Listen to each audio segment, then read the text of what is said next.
Good day, good people. My name is Brad King. This is the Downtown Writers Jam video podcast, which is part of the Solid Listen Podcast Network.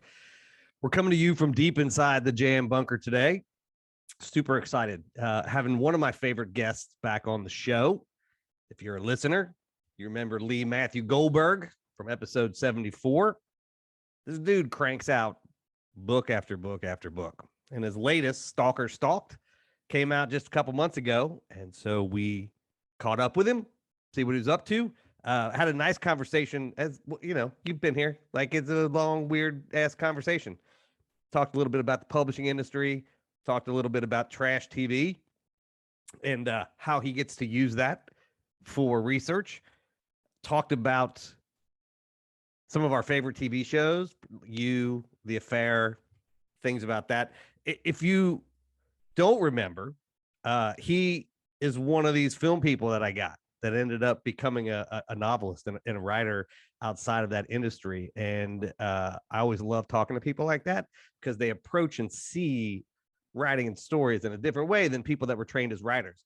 So Lee has written 7 novels: The Ancestor, which we talked to him about, The Mentor, which is currently being developed as a script, and a whole YA series called The Runaway Train. Been published in lots of languages, nominated for lots of prizes. His work has been everywhere. So, but you have to Google Lee Matthew Goldberg because there's another writer, Lee Goldberg, who has also written a lot of stuff. And we covered all that in the first episode, but make sure you put the Matthew in there. He's got pilots and screenplays that have been finalists in the Script Pipeline, Book Pipeline, Stage 32, We Screenplay, the New York Screenplay, Screencraft, and the Hollywood Screenplay Contests. He's the co-curator of the Guerrilla Lit reading series, and he lives in New York City. And we had, not to keep arguing back to that original interview, but we had a long, really interesting conversation, both about growing up in New York as a kid, because he's one of those New Yorker kids, and also about how he was writing in the pandemic. So it was nice to catch up with him. He's a cool dude. I always appreciate the time that he takes to join us. Before we get to that interview, a couple things. So the Jam Proper, our 60-minute long form show, comes out every Wednesday. This comes out, it's kind of irregularly on Mondays and Fridays, but we essentially have 3 shows coming out every week. Now, we need your help. So 2 things you can do to help us out. Right now, I want you to think about 1 or 2 people that you know who are readers, who like books, always look, those people that are always like has something in their hand or always looking for the next new thing. I want you to tell them about this program. That's the first thing you're going to do. Second thing, if you listen on Apple Podcasts, we need you to go leave us a review. You can leave us a written review and a star review. All of that helps us out. If you don't have that, if you're not listening with Apple Podcasts, head on over to our Facebook page, The Writers Jam, click on that review button and leave us a review. Like, that is how we get found. That is what you can do for us. Over at thewritersjam.com, our website, you can check out this video series. You can find the book reviews that we put up. You can click on the bookshop link and buy a book from a local and independent bookstore across the country and support all of that. Sign up for our newsletter. You can also support the entire Solid Listen podcast network by clicking on that Patreon button. We are a growing network. I think we have 12 or 13 shows now. For just a couple bucks a month, you get commercial-free episodes, all kind of bonus content. Molly and Nicole are creating stuff all the time. And it's a great way to support what we're doing here. So I appreciate you guys taking a little time out of your day. This is the short form, so it's about 30 minutes. We appreciate you taking that time for us. Hope that you're doing well. Hope you're taking care of each other. And I hope that you will sit back and enjoy my conversation with the always lovely and wonderful Lee Matthew Goldberg.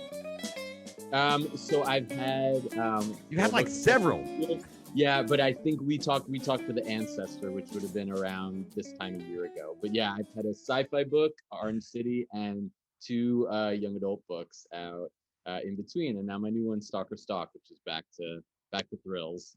Yeah, and it's like you would just keep popping up on Twitter, and I'm like, this motherfucker is just writing. You're that pandemic person. It's like, all I'm doing is writing. Like, I feel like that's what's been Kind happening. of, yeah. What's all of these were finished before, so like some of them were waiting in the wings, and I think there was just like a glut, like they all kind of came out at once, and it was kind of nice because it was a pandemic. So it's like, what else am I doing? I might as well just put out books, and like, what else are people doing? They might as well just read, So yeah, no, it's been kind of cool. But I finished a new book over the pandemic that my agent's about to send out. So hopefully, fingers crossed with that one. Yeah. And you got some film stuff that you're tinkering around with too, yeah? I do, yes. I can't really talk about it too much, but That's one fine. of mine is in like an early, it's like a shopping agreement Gotcha. for it. So like right now it's being shopped, I guess. And then the YA series I'm developing is a TV show, and we have some interest. So right now that's sort of where it's at in terms I of mean, that. that's a crazy productive pandemic. Yeah, I've had a real, not, I've had a good pandemic. Yeah. I mean, like everybody else, it sucked. Yeah. But in terms of work, it's actually been really phenomenal, and I've gotten a lot done and a lot out there, and I feel like my career has like shifted a little in it, and I'm hoping that this is the start of like sort of the next stage of it, where I go to like another level in Yeah. it. We'll see, we'll see. I Yeah. mean, I was just talking, I just interviewed Tommy Swerdlow, who's a novelist and screenwriter and stuff. And like, you're writing across the genres and types of writing. Like, Yeah, yeah. that's There's impressive and hard. Thank you. There's an element in publishing industry where it's like stick to your lane, Yeah. and it was early advice that I was given, and I really disliked that advice. I'll write whatever I feel like writing. So, and to write thrillers are very fun, but sometimes I don't want to write about people killing each other and doing horrible things to one another. So the YA series was a nice break from that. Like Yeah. nobody murdered. I think it's interesting that, it is like the publishing folks will tell you, like, develop your platform, get your audience, like, do that thing, and that's how you build a career. But Yeah. I don't know whether this is like this generation of writers is like sort of breaking out of that, because I've been talking with more and more people who are like finding the genre and the style that they want to, and they're sort of like, I just trust that the audience will find it. Yeah, I mean, there used to be this element. I think the publishing industry held a lot more cards, so they dictated your career, and nobody else is going to dictate my career but myself. Yeah. So if a publisher wants to be on board for that, and hopefully a big publisher, that would be great, and I would love to do that. But nobody's going to tell me what I can and can't write. That to me is ridiculous, and take all of my money. Yeah, it's a one, or you can do one or the other. And give me like 10% of royalties. Yeah. No. Yeah. Well, and it's, I think finding, we talk so much on the show about like, it takes a long time for a writer to find their voice and to like figure out the questions that drive the stories that they want to. And once you find that, like that's where you want to be. It really doesn't matter if the agent or whatever is like, well, you should really do this. It's like, this is the thing, right? Like, this is my thing. My agents actually are so supportive about it. That's great. They're I mean, I've been with the same agency for 12 years. I have multiple agents now in the agency, so they handle different facets of the career. Oh, that's great. So one of my agents does the YA, stuff, and my main agent handles sort of everything else. And they're very supportive, and they're like, just keep writing, like, whatever you want to do. And this mindset that I've kind of developed where everything I write, I'm writing as a script as well, I think has done well for me too, because it helps it get a little more noticed in Hollywood. Yeah. I think we have a very big book deal. There's a good chance that Hollywood could notice and give you, an option for it. But beyond that, it's quite hard. So at least this gets my foot in the door a little bit more when I have a script that I could hand to them. And I'm working now the big thing in Hollywood is pitch decks, creating these like graphically interesting pitch decks. So that's what I'm sort of working on now for all my projects, because they don't even want to read the book. Yeah. They don't want the book. They want to see a nice graphic pitch deck. Yeah. It's, it's fascinating because I've interviewed several screenwriters, I mean, outside of Tommy, like, and people that worked in Hollywood who have, and I now have come to believe this, and it was not a thing that I would have said I believed 2 years ago before I really dove into these interviews, which is, it's much like if you're like going from Hollywood where it is at minute 7 this happens, at minute like there's a tight structure, everything is visual, and so you learn very much how to move people through visual scenes. And so going to a novel and writing, it actually makes it not easier, but like there's a structure and a way that you know how to do it. 100%. I took early on screenwriting classes, and I feel like that was the biggest shift in terms of my own writing, kind of like cutting the fat and getting to the meat of the story. And I'm a story-based person. So the books that I'm interested in are just books that are really interesting stories that engage me. The ideas and things like that, very literary books, I'm kind of steering away from. They don't interest me as much as I think they used to, because I'm a very like visually driven writer. So I'm interested the most in visuals anyway. Yeah, I mean, it's the thing that has made the most sense, right? Like one of the themes on the show is like nobody really knows how to become a writer. Like there's not like a path, there's not like a thing. But the more I hear people talking about this screenwriting and scene writing, and again, not novel scene writing, but like writing a scene in a visual place, I the more I'm leaning towards like I feel like if you want to be a writer, you should spend some time doing that just because it allows you. Well, it's also like I tell people this all the time. It's like, don't think of the novel as the end of that story. The novel could be the beginning. So the novel could be developed into a screenplay, a TV series, a Broadway play, an off-Broadway play, a video game. I mean, anything. Like there's such a big window in terms, especially these days, in terms of getting in touch with people, social media wise and on the internet, that never limit yourself where like I just wrote a book. Like it could be so much more. And I think that's really helped me because nothing ever seems finite that way. Like my first book came out in 2015. I'm working on the script for it right now. Like maybe it'll give it a chance to get a wider audience. We'll see. Well, and I know when I write, I always tell people like I'm transcribing a thing that I see in my head anyway. Like I see the thing, even when I'm telling a story, I'm like, oh, like it literally just sort of like close your eyes and you're like, I'm just furiously trying to type what I see. Yeah, absolutely. My first love when I was a kid was movies and television, and the books came actually a little later.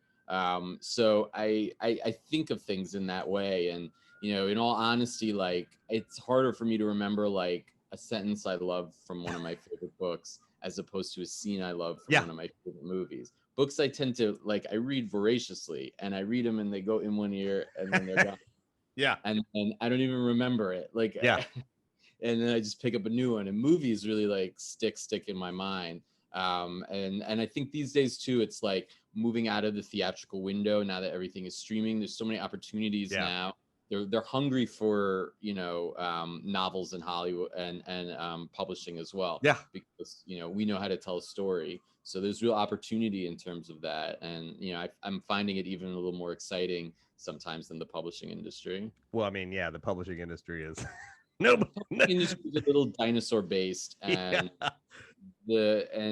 Hollywood is always mutating and moving and becoming, it has its own garbage and difficulty, of course. But I feel like they're always thinking the next step ahead, where I think publishing is sometimes thinking of what used to be.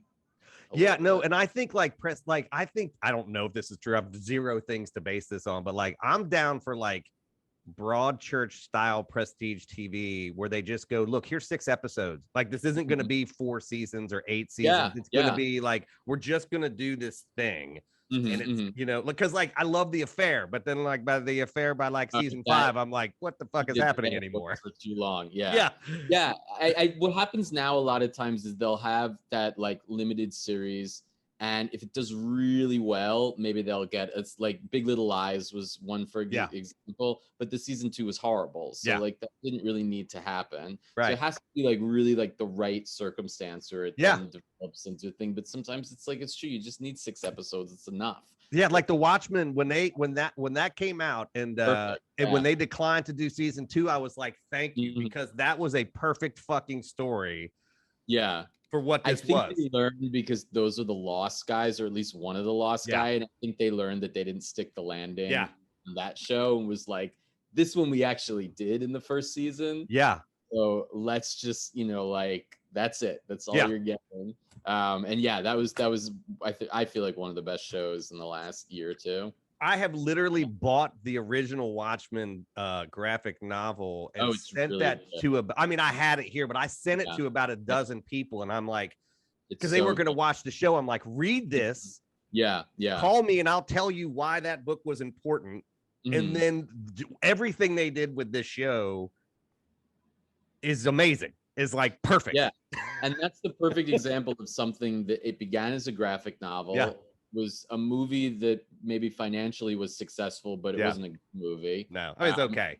Yeah. And that could have been the end of it, and then became this other thing. So it's like I was saying before, it's like if you create something, it's never done. It could last, and have different iterations, you know, throughout the years, basically. And I think it's a good way for writers to think, to have a little more control of like what they're creating. Yeah. And like, I don't know if you are a big anime fan, but like all of us are very nervous about Cowboy Bebop being a live action, because again, I don't know too much about it. It's interesting. But it was a perfect 26 show. Oh, okay. Arc. And he he never did another. Everybody was clamoring, but it was like a story. It's like a mafia story. And so now that they're doing the live action, they're like, oh, please let it be good. And please don't have 2 seasons. We need one. Yeah. I should check that out. I feel like that is the next genre that I haven't really watched. Yeah. I've only seen like Ghost in the Shell. I feel like that's the only anime that I've seen. It's a fusion of American jazz and Japanese storytelling. It's amazing. I love Murakami, which is also he's kind of like that in, somewhat. So yeah, I've always wanted to watch Akira. I've heard amazing things about. Yeah. And that MTV show Aeon Flux that was out when I was like a kid. That's weird though. Do start with Cowboy Bebop. Okay. So the new book, Stalker Stalked, it's out in September. So give me I have a sense of what the story may be about. Give me the elevator pitch. The perfect thing about Stalker Stalked is no other title perfectly sums up what this book's about. It's about a stalker, and then she gets stalked, and that's basically the book. No, she becomes obsessed with the reality TV star. Her boyfriend breaks up with her, and this girl's really down in the dumps. She's a farmer rep, and she kind of steals her own pills that she sells, so she's a little bit of a pill popper. And she becomes obsessed with this, seemingly perfect person on this show, Socialites, about 6 rich women in New York, and starts stalking her basically, and to get on the show. And while she's doing that, she starts to feel like she's being stalked as well. Is it the pills? Is it her friend? Is it the detective?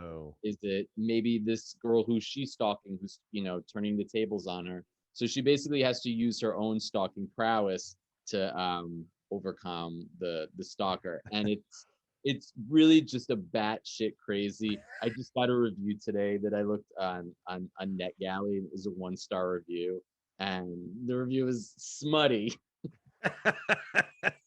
And he was like, everybody was horrible in this book. It was smutty. I was offended, and I was like, "Yup, that's the book." Nailed it. You stuck the landing. I think it's going to be 1 stars and 5 stars for this book. You love it or you hate it. And if you're like a little old biddy, it's not the book for you. If you spend your days looking out the window in your neighborhood to see what's going on, not the book for you. Like, the book is basically just 300 pages of batshit crazy. Yeah. So, if you're on it board, sounds like season 2 of You. So we pitched it as You meets Real Housewives. Yeah, that's as you were saying it, I was like, oh yeah, I think I know what this book is. And so I'm working it as I finished a feature script of it right now, and my film agent is looking at it to send it out. Yeah, and the actress I think would be perfect for it. I'm putting it out in the universe, so I'm trying to Alexandra Daddario. Oh yeah, so amazing in really recently The White Lotus. Yeah, and We Summon the Darkness. So Alexandra, if you're listening, I can get you a copy. I think you would just be so amazing in this. And I'm guessing just what little interactions we've had, it skews more towards the Real Housewives and less towards You. Yes. Yeah. So it's a thriller light, and it's more satire. So it's disturbingly funny. More than scary, and there's a few jump moments, but it's definitely. And listen, I had never watched those shows before, And like, when we spoke for my last book, The Ancestor, I was researching the Alaskan Gold Rush and Yeah. the 1890s, and it was very like, highfalutin research. And this, I just binged horrible reality TV for like 2 months, and it was really great because Yeah. the shows are a lot of fun, and I had a lot of fun watching them. And And then I saw one of the people I was watching it, and then I walk outside and I see one of the people on the shows. And it's a funny meta moment.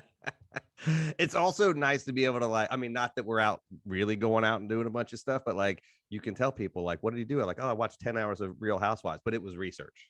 Like, Right. and have that legit be real. Right. Yeah, totally. It was totally real. And yeah, like I'm a little hooked. Yeah. I'll probably keep watching. Like, I'm really not sad and depressed and lonely. This is for a book. I swear to God. For a book, I promise. But yeah, no, I had a lot of fun with this one. And the last one was a very serious book, dealt with like, death and loss. And yeah, this was just a lot more fun to write, basically. Do you find yourself, and then we'll get out of here, do you find yourself like, okay, I did this kind of book. Now I like, as a palate cleanse, do you find yourself gravitating to like do new questions? Like, okay, I just spent some darkness. Now, like, what would happen if? Yeah, like, I mean, The Ancestor was the hardest book for me to write. My dad passed away when I was writing it. It was a very like tough time, and I needed not to write something like that after. And yeah, I just finished the book. The one I finished is about a family of Jewish bank robbers in the 1980s who the father loses all the money in the stock market and everything's repossessed but their old RVs, so they just go around the country in their RV robbing banks.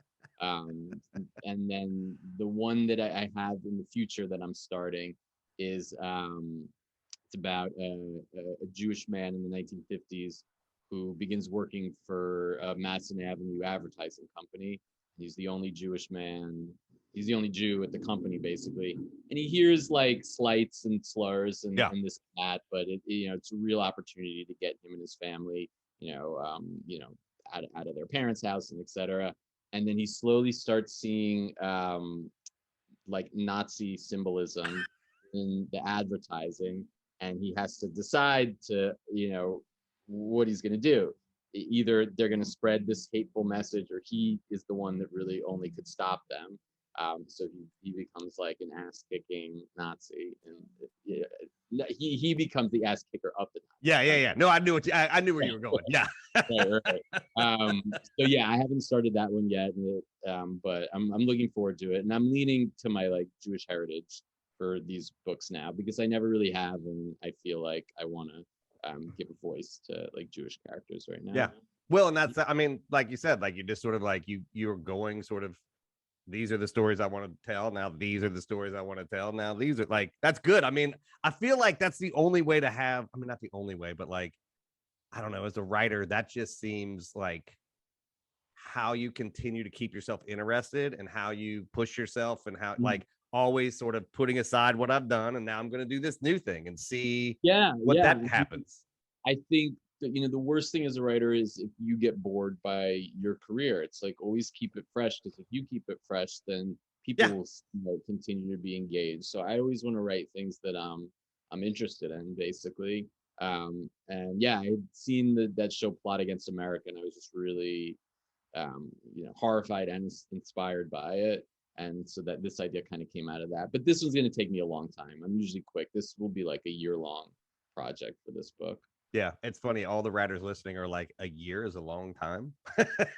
No, I'm finishing the third book in the YA series, like 8 weeks. Yeah.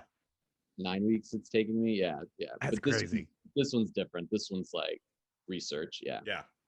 Well, Lee, it is great catching up with you. I think you're fantastic, and like I love talking to you. Thanks so much for having me again. It was really great to catch up. Yeah, and Stalker Stalked is out now, and people can get it anywhere. Yeah, anywhere in it's coming out trifecta. It's paperback, audio, and ebook all at once. Oh, so who did you do the audio, or is there somebody that did it?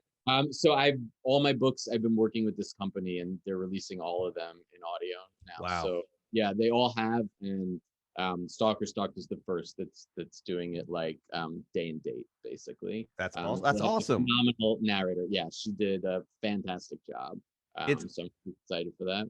I am always super like there's a couple people who do books, audiobooks. I get the book. I don't even know what the book is about just because I know that they're so good that like Yeah, hearing yeah, it is like, it's like seeing a movie.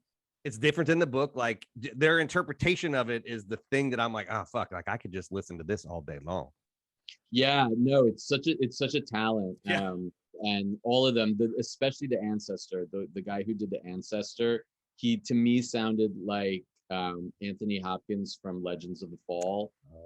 It's like one of my favorite movies. Yeah. Pre-stroke or post-stroke? Both. Nice.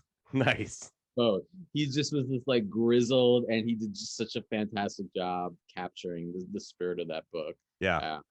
This voice actor Norman. So yeah, no, it's an exciting addition. That's great. Yeah, I hope people who maybe aren't readers that find the books that way. Yeah, now that we're sort of getting out a little bit, like if you're going for a hike, grab the audiobook. Like Yeah, it's one of my absolutely. favorite things to Yeah, do. get it on Audible, and for everybody mostly in America that has like a driving commute, it's perfect. Right. Since Americans can't leave the country again because of the pandemic, like what better thing to do to pass the time and visit another place? Get your audio book. All right, buddy, you take care of yourself, and we'll catch up again soon. Thanks so much. Take care, Brad. Well, there you have it. That was Lee Matthew Goldberg. His book, Stalker Stalked, is out now. I love talking to him about his books. I don't always spend a lot of time with writers talking about the plot and the sort of the actual things, not their life, but like the actual things that influence that. He's just such a cool dude. Like I could talk to him about this shit forever. And they got a dry sense of humor that I love because I am clearly a maniac. And so people like that with that kind of wit and humor, I think I dig. Before we get out of here, just a couple reminders. I ask you to do those two things at the top of the show. Tell your friends about us. It's always those book lovers that are looking for a podcast, looking for books to read. Tell them about us and go leave us a review, either at Apple or at Facebook. While you're at it, don't forget to check out all the shows on the Solid Listen Podcast Network. Like I said, we are growing, and the flagship Mother May I Sleep With podcast with the host and our Solid Listen Podcast queen, Molly McLear. She and Nicole are doing such an amazing job growing this network, and that's one of the podcasts that I listen to that has nothing to do with books or true crime, which tend to be where I end up. But I like Mother May I Sleep With.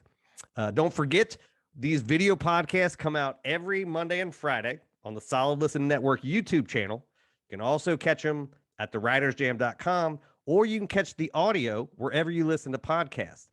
And the Jam is out on Wednesdays. So if you just go search for the Downtown Writers Jam wherever you listen to podcasts, you can get yourself subscribed, and you will hear everything that we're doing. And remember, you can always catch us on Twitter and Instagram at The Writers Jam. Until the next time, I will see you around the internet.